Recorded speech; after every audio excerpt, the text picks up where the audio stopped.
Jumat 19 November pukul 8 malam live di Kompas TV.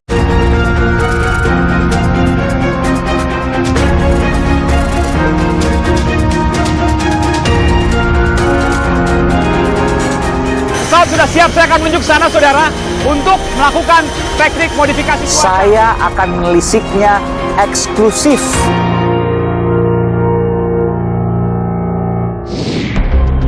Saudara, gerak pejabat semakin ketat menuju Pilpres 2024. Buktinya, ada pernyataan petinggi partai yang membebaskan para menteri untuk menaikkan popularitas dan elektabilitas berdasarkan pernyataan Presiden Jokowi. Apakah ini artinya lampu hijau sudah dinyalakan bagi para menteri untuk masuk dalam pertandingan Pilpres? Saudara, saya Aiman Wicaksono. Ikuti saya. Menteri siap-siap jadi capres.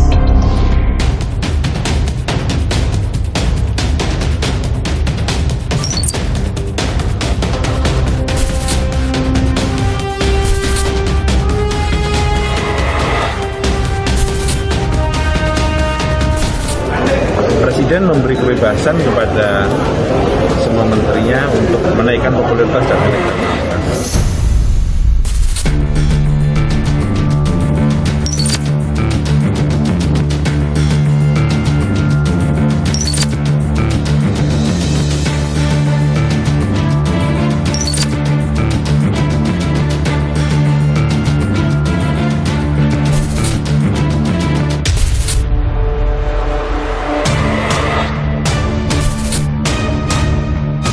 Pilgub menjadi putra terbaik di bangsa ini. Karena beliau adalah sosok yang baik, yang agamis, dan smart. Saudara, saya dari sebuah tempat, saya berjanji bertemu dengan salah seorang relawan yang baru saja mendeklarasikan mendukung Menteri Koordinator Kemaritiman dan Investasi Luhut Binsar Panjaitan dan Menteri BUMN Erick Thohir. Namun dengan nama yang kontroversial, pendukung Cinta Republik atau PCR. Nama ini cukup familiar. Sejak 2 tahun terakhir, masa pandemi, dari kalangan kecil sampai yang tua, dikenal di masyarakat. Oh, nebeng populer gitu ya? Iya, betul. Kan kalau relawan itu harusnya mengangkat nilai positif. Ini justru nilai kontroversial. Jangan-jangan relawan jadi-jadian nih. Sudah pernah ketemu Sandiaga Uno? Ketemunya pasti ini kemarin tuh pas datang ke Lombok aja. Oh, bilang nggak? Nih saya nih dukung Anda, kawan Sandi, relawan untuk Anda jadi capres. Nah, jadi kami melakukan ini murni dari arus bawah, mengajak teman-teman, ayo mendukung Capres 2024. Dan yakin bahwa nanti Bung Sandi jadi capres? Kami yakin dia jadi presiden. Muncul pertanyaan, saudara, siapa saja menteri-menteri yang punya kesempatan, punya peluang menuju Pilpres 2024? Siapa mereka? Saya kumpulkan berikut informasi. Presiden memberi kebebasan kepada semua menterinya untuk menaikkan popularitas dan elektabilitas. Kita mengajak, mengimbau agar Pak Menteri menjauhi urusan yang kaitannya dengan kepentingan yang sifatnya vested interest, apalagi menyangkut soal elektabilitas, menyongsong pemilu 2024.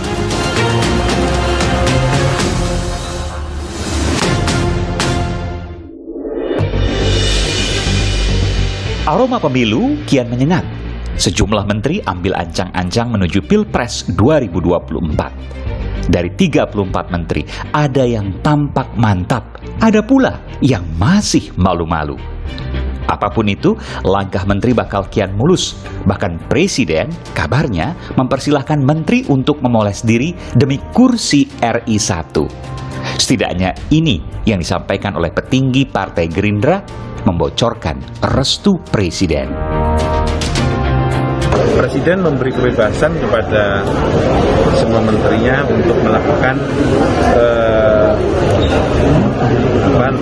popularitas dan menaikkan popularitas dan elektabilitas. Dan saya kira sebagai sebuah proses demokrasi ini cara yang sehat untuk memilih pemimpin-pemimpin. Makin banyak makin bagus. Kami sendiri melihat itu sebagai sesuatu yang baik. Rakyat akan hanya makin banyak makin bagus. Pro kontra mencuat. Satu sisi punya kelebihan karena bisa memicu kerja-kerja positif para menteri. Kalau ada menteri, ada kepala daerah yang ingin meningkatkan elektabilitas tapi kinerjanya buruk, itu bunuh diri. Justru dengan pencalonan sebagai entah nomor 1 atau nomor 2, itu akan memicu para menteri, para kepala daerah untuk menunjukkan kinerjanya supaya mereka betul-betul dianggap layak. Jadi pada titik ini saya tidak melihatnya itu sebagai hubungan yang saling meniadakan antara kinerja. Seolah-olah kalau maju sebagai capres kinerjanya buruk. Data justru menunjukkan sebaliknya. Sementara yang kontra mengatakan, menteri bakal capres bisa mengganggu kinerjanya untuk masyarakat. Harapan rakyat tentang meningkatnya kesejahteraan, terbebas dari masalah kesehatan, ekonomi bertumbuh, produktivitas rakyat meningkat, dan seterusnya, itulah yang menjadi tugas utama dan utama para menteri. Prinsipnya adalah kebijakan dan program presiden harus dilaksanakan sebagai tugas dan tanggung jawab utama para menteri. Jadi kita mengajak, mengimbau agar para menteri menjauhi urusan yang kaitannya dengan kepentingan yang sifatnya vested interest, apalagi menyangkut soal elektabilitas, menyongsong pemilu 2024. Tahun politik di depan mata, kuat diperkirakan pemilu akan maju dari sebelumnya. Lihat saja iklan dan baliho yang bertebaran. Relawan pun tumbuh bagai cendawan. Ada gerakan berkah alias berkreasi bersama Erlangga Hartarto. Ada pula sahabat LBP, relawan pendukung Menteri Koordinator Kemaritiman dan Investasi, Luhut Panjaitan. Muncul pula relawan kawan Sandi, kelompok pendukung Menteri Pariwisata dan Ekonomi Kreatif, Sandiaga Uno.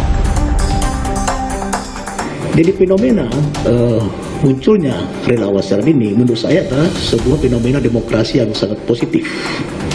Kenapa? Karena relawan itu akan bisa menjadi mesin pemanas untuk demokrasi bergerak secara dinamis dan itu bergairah. Dalam survei elektabilitas atau keterpilihan calon presiden 2024 yang diadakan Litbang Kompas, Menteri Pertahanan yang juga Ketua Umum Partai Gerindra Prabowo Subianto berada di posisi pertama. Ya, Prabowo masih konsisten di puncak survei, bahkan dalam beberapa survei tertinggi di antara para menteri bakal capres. Kemudian diikuti Menteri Sosial Tri Risma hari ini. Meski pada bulan Mei lalu, Risma secara gamblang mengakui tidak minat jadi capres. Bagaimana dengan Menteri Pariwisata dan Ekonomi Kreatif Sandiaga Uno?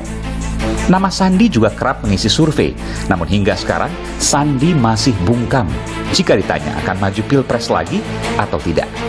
Terakhir, terselip nama Menteri Politik Hukum dan HAM Mahfud MD dalam survei elektabilitas ini.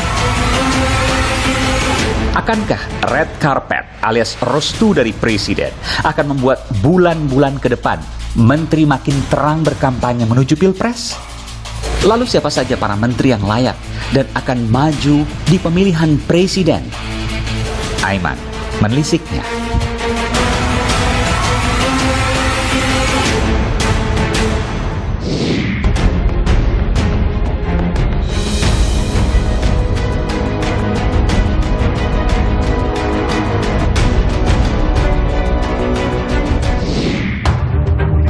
Saudara, saya dari sebuah tempat di Jakarta Pusat. Saya berjanji bertemu dengan salah seorang relawan yang baru saja mendeklarasikan mendukung Menteri Koordinator Kemaritiman dan Investasi Luhut Binsar Panjaitan dan Menteri BUMN Erick Thohir. Namun dengan nama yang kontroversial, pendukung Cinta Republik atau PCR. Kenapa menggunakan bahasa yang kontroversial ini? Saya menemui mereka dan mewawancarai untuk memastikannya. Siapa mereka, apa yang berada di baliknya, dan bagaimana langkah ke depannya. Saya akan coba kata saudara untuk menemui mereka.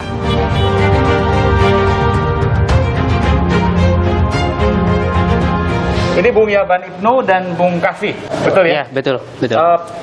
Inisiator relawan Luhut Erick. Betul. Namanya tapi kontroversial, PCR. Boleh jelaskan?